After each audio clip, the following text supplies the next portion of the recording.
next presenter is Dr. Hannah Thompson. She recently joined the Department of Environmental Medicine and Public Health at Mount Sinai as an assistant professor.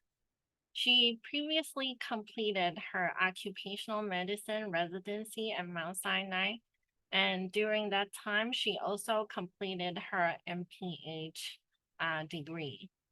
And as an academic physician, she has an interest in environmental and worker health and cancer, as well as graduate medical education. Hannah, welcome. It's all yours. Thank you so much. So thank you so much for this opportunity to present our work, as well as to the ERC for allowing us to do this work. The title of our presentation today is Short-Acting Opiate Prescriptions and Workers' Compensation using the National Ambulatory Medical Care Survey. And I also just wanted to take the opportunity to say how grateful I am to all my mentors and all the support and guidance I got throughout my graduate medical education and finishing my occupational medicine residency at Mount Sinai. So kind of to set the stage, the opiate crisis in the United States has been unprecedented.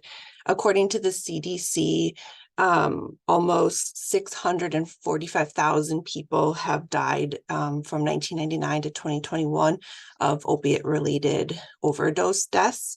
And this really started in the late 90s when opiate sales skyrocketed.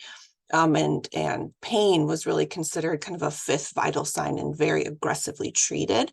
And as you can see from the CDC, the opiate overdose deaths kind of came in waves. And so the first wave was largely driven by prescription opiates. And then in 2010, there was a rise in heroin overdose deaths. And then now we're kind of in this third wave that started in 2013. That's largely driven by synthetic opiates. And as you can see, it's still increasing, even kind of like during the pandemic. And so this is still a big issue.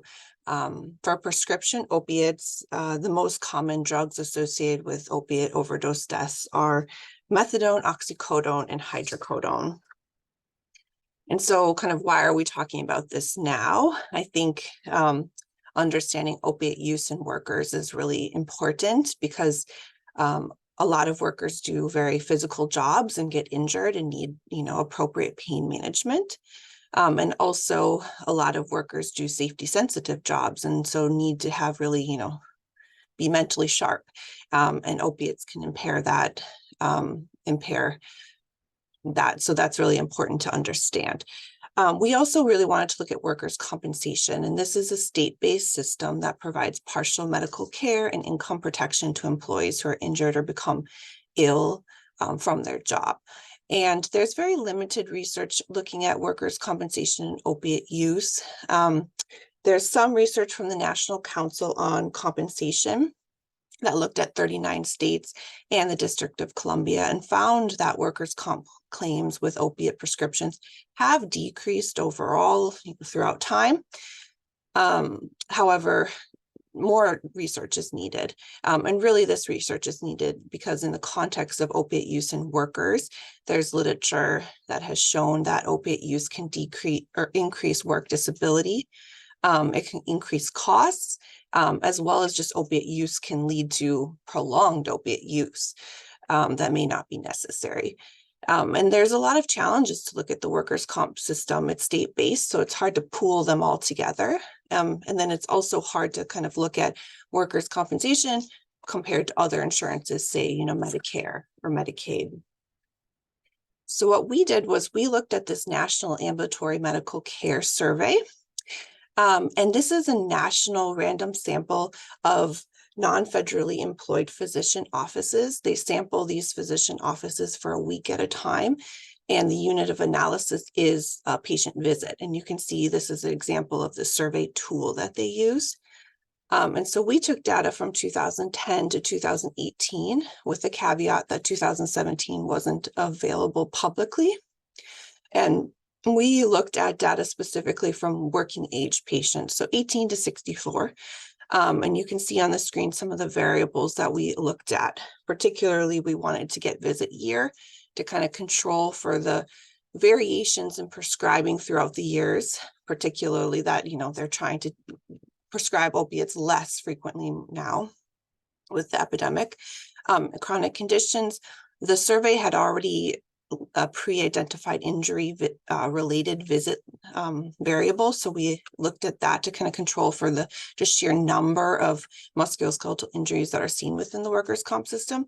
And then we also looked at insurance type, and we grouped it by workers' comp versus other insurance. And so other insurance included Medicare, Medicaid.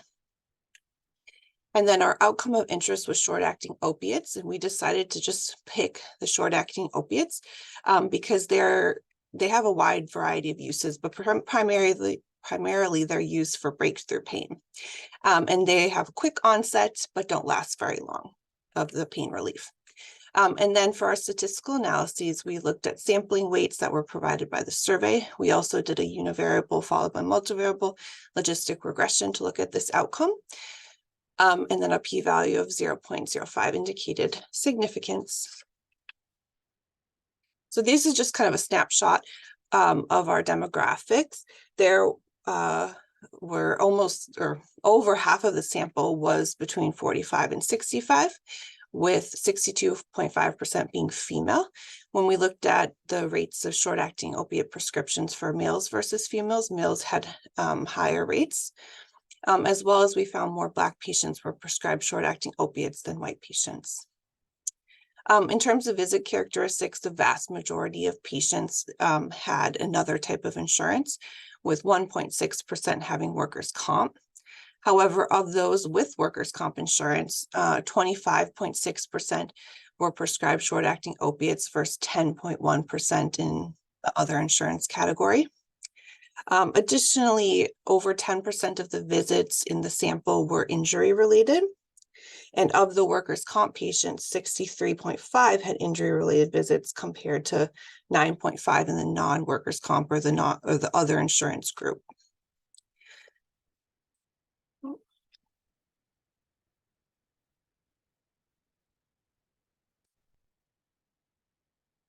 I apologize, my slides are not advancing anymore.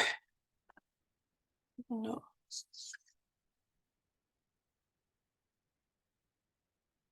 Giselle, are you able to help me? Yes, it says you're controlling the screen, but I'm Yeah, not. it just stopped Yeah. letting me advance. I apologize for that. I can do it again. Sorry about that.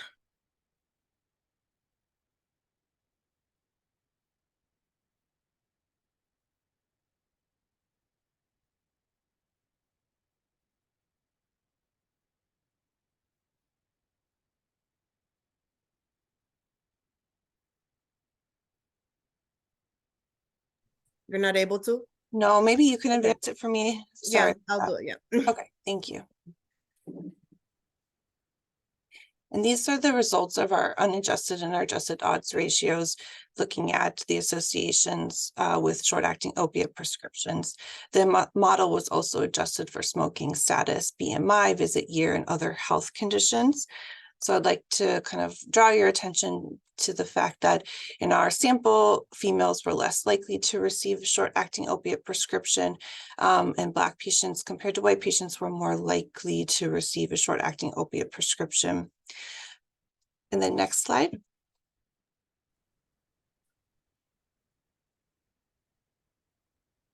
And then also when looking at insurance type, workers' comp patients were had significantly higher odds of having a short-acting opiate prescription compared to other insurance types. Injury-related visits were also associated with short-acting opiate prescriptions. Next slide. So overall, our current study evaluated patient visits of working age adults age 18 to 64 using the National Ambulatory Medical Care Survey from 2000 to 2018, with the exception of 2017. And we found that patients with workers' comp insurance had increased odds of being prescribed opiates. And I think these findings really highlight the need for further evaluation of opiate prescribing patterns in workers' comp in the workers' comp population and workers in general, and the continued need to, kind of mobilize policy to curb the use of opiate prescriptions within this population, as well as to, appropriately treat pain that may happen because of injuries. And so just kind of some of our results compared to the literature. As I mentioned, workers' comp, there's limited data on workers' comp and opiates. However, a previous study by our group using the same database and looking at long-acting opiates also found similar increased odds in the workers' comp population. And I think some of this association could be just the sheer number of musculoskeletal injuries that are seen within the workers' comp system. But I also hypothesize, and a few other review articles have hypothesized pathways of association between workers and opiate use that include psychosocial work demands, as well as just kind of, the physicality of different different work environments that can impact this association. Next slide. I also wanted to highlight that our findings that women were less likely to be prescribed opiates can fit in within the literature, because the literature is fairly inconsistent when it comes to understanding opiate prescribing for men versus women.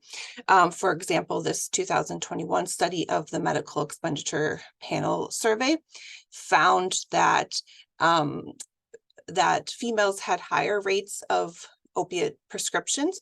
However, this relationship was kind of dampened when you looked at socio-demographic factors. And so I think this association is likely multifactorial too, and plays into the complexities of likely pain perception, as well as kind of healthcare utilization. And then another unique finding in our study was that Black patients had increased rates of had a higher odds ratios of short-acting opiate prescriptions compared to white patients. And this is unique in the literature. And I think this really highlights just a further need to understand these relationships and really a need to treat pain fairly and equitably, while curbing the epidemic, also being able to really understand how pain is being treated between racial groups, and really keeping that fair and making sure that pain is appropriately treated. So I think this definitely deserves more understanding and more further evaluation within this population. Next slide.